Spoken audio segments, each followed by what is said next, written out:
आज हम एक कहानी की शुरुआत करेंगे, लेकिन ये कहानी साधारण नहीं है। ये कहानी उस सवाल का उत्तर खोजने की है जो हम सभी के भीतर एक दिन अवश्य उठता है कि मृत्यु के बाद क्या होता है। एक बालक नचिकेता साहस को लेकर सवय मृत्यु के देवता यम के द्वार पर पहुंच गया। क्या आप तैयार हैं इस यात्रा पर चलने के लिए? तो सुनिए कथा उपनिषद की यह रहस्यमयी कहानी, नचिकेता और यम। बहुत समय पहले एक महान ऋषि वाश्रवस ने अपने पुत्र नचिकेता के साथ यज्ञ किया। यज्ञ समाप्त होने के बाद उन्होंने दान देने के लिए ऐसी गायें चुनी जो बूढ़ी और निष्प्राण थी, जिनका उपयोग समाप्त हो चुका था। नचिकेता को यह बात खटकने लगी। वह सोचने लगा, क्या ऐसा दान उचित है? अपने पिता से उसने बार बार पूछा, पिताजी आप मुझे किसे देंगे?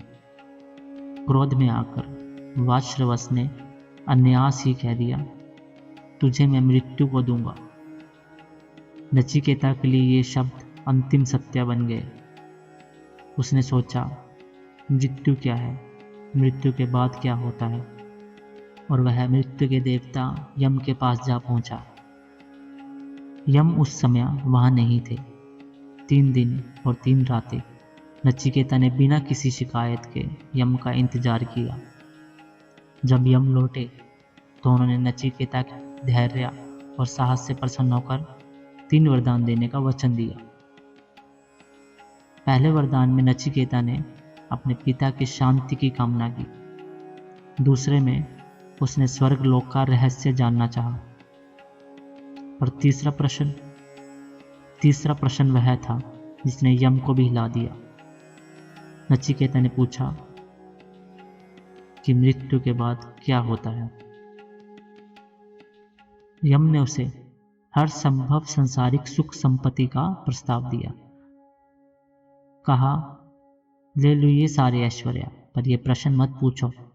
लेकिन नचिकेता अपनी जिज्ञासा पर अडिग रहा। आखिरकार यम को बताना पड़ा, आत्मा अमर है, वह न जन्म लेती है न मृत्यु। मृत्यु केवल एक परिवर्तन है, आत्मा का सफर अनंत है। यह कहानी केवल जीवन और मृत्यु का रहस्य नहीं खोलती, यह हमें याद दिलाती है कि आत्मा शाश्वत है और जीवन का सत्य भौतिक चीजों से परे है। आज के समय में हम सब दौड़ते हैं धन, प्रतिष्ठा और बाहरी सुखों की ओर, पर क्या हमें यह सब सच्ची शांति देता है? शायद नहीं। सच्ची शांति भीतर है, आत्मा के ज्ञान में। नचिकेता ने वह चुना जिसे संसार के मोह ने छुपा रखा है, आत्मिक सत्य। आज की इस भागती दुनिया में नचिकेता की तरह हमें भी एक क्षण रुक कर खुद से सवाल करना चाहिए, क्या मैं शरीर से परे हूं? क्या मेरी आत्मा की यात्रा अनंत है? अगर यह कहानी आपको कुछ सोचने पर मजबूर कर गई है तो इसे अपने जीवन में उतारिए।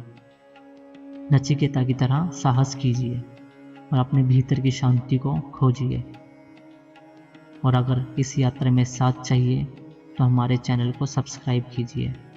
याद रखिए, सच्ची शांति बाहर नहीं, हमारे भीतर है। धन्यवाद।